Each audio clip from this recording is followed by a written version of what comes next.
Alright, everyone. So we got the Moon Knight pitch meeting right here. I was just informed the other day on my channel that I shouldn't be reacting to pitch meetings because, I don't know, some guy just went off on me in the comment section. So I didn't realize that I was the only person on YouTube doing this, but that guy can just go watch somebody else react to him because I want to keep reacting to him. Here we go. Moon Knight pitch meeting, 1, 2, 3. So, you have a new show for me? Yes, sir, I do. I was thinking we could do a Moon Knight series. Oh, like a prank show? What, you run around freaking show your bare butt to Sir Patrick Stewart? No. Mooning Knights is tight. I was thinking like a show about the Marvel character Moon Knight. Oh, yeah, that makes more sense. That's more on brand for us, for sure. Yeah, so we're gonna meet this British guy, Stephen Grant, right? And he keeps blacking out and waking up in strange places. Oh, been there. But it turns out when he's blacking out, it's actually a split personality situation, and this guy Mark Spector's taking over. Oh, so we're doing multiple characters played by the same actor? Yeah, they're gonna be constantly talking to each other, interacting and stuff. That never works. Well, sometimes it works. It's just weird to watch one guy interacting with himself. It doesn't cut together well. Nah, Nobody he's wants good. to watch that. I mean, I feel like some people might.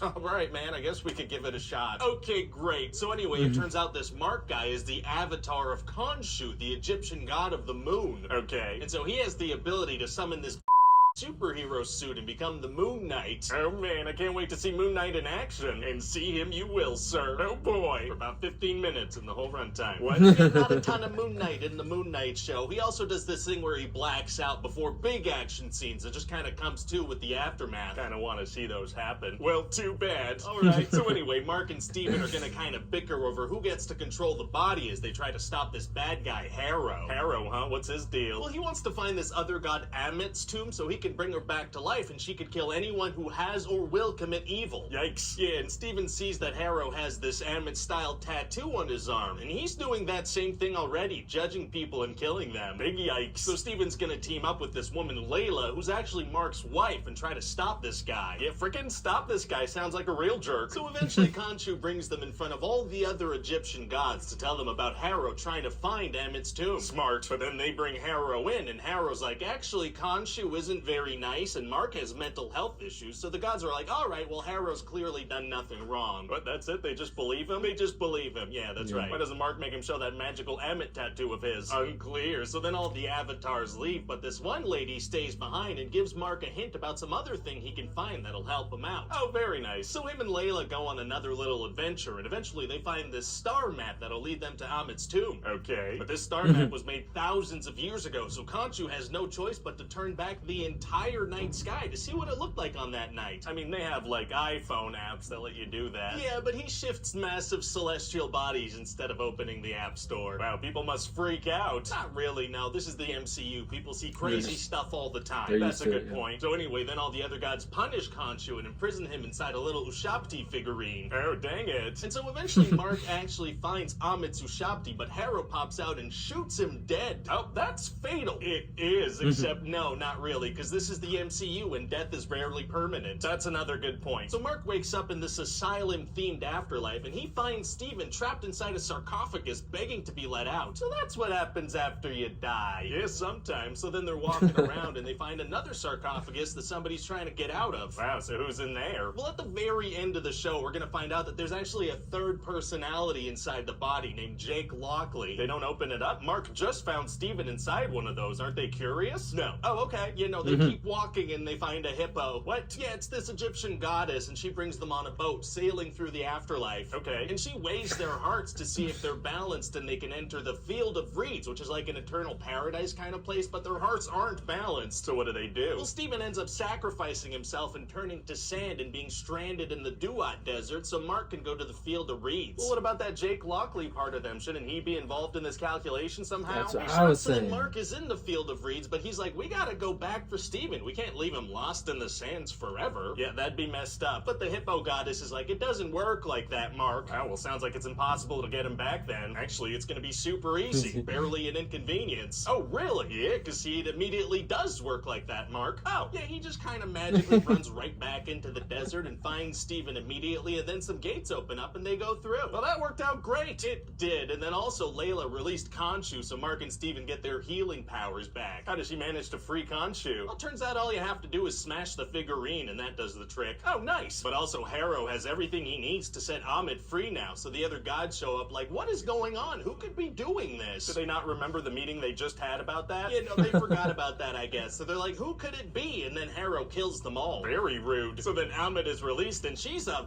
very angry crocodile. Oh yeah? Oh yeah. So she inhales a bunch of souls and becomes super huge, and then Khonshu also becomes really big. How? By becoming really big. Sick. Yeah, so then there's gonna be this big final fight, and also Layla has powers too now. Oh, she does? Yeah, the hippopotamus gave her some bug wings. This is a weird show. Kind of. So then Mark turns into Moon Knight and flies in to start kicking some butt. He flies now? He flies now. Wow, wow, wow.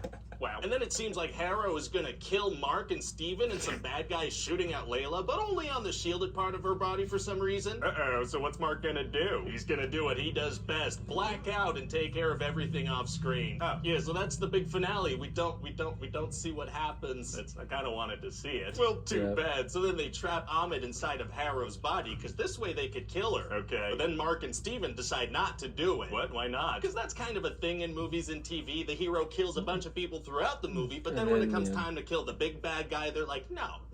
But this is a god that wants to kill a bunch of people. Yeah, and so then Khonshu lets Steven and Mark free because they had made a deal. Oh, well, that's nice. It is, but then in a mid-credit scene, we're gonna learn about that Jake Lockley guy, and Khonshu has him kill a bunch of hospital staff to get to Harrow and then kills him. Khonshu has Jake kill a bunch of innocent employees. He did, yeah. So what do you think? Well, it sounds like a great show. Amazing. So what are you thinking for casting? I was thinking Oscar Isaac for Moon Knight. Yeah, that's a great idea. And for Layla, we could slide into some DMs. What? Hi everybody, Ryan here. Thanks for watching that pitch meeting. Hope you liked it. What? That is really weird. I don't want to go through an agent or something? Anyways, I knew this was going to be like super funny sounding because trying to explain the show, it sounds ridiculous.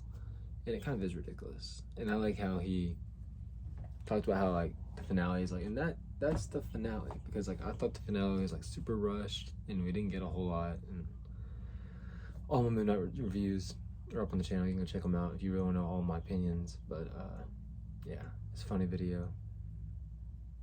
I enjoyed it. He made a good point about the tattoo. It's like he should have showed them that he had the Ahmed scale tattoo, and they should have just been like, yep. But well, thank you for checking this video out. Let me know what you thought below. Leave a like, subscribe, and I'll see you next time.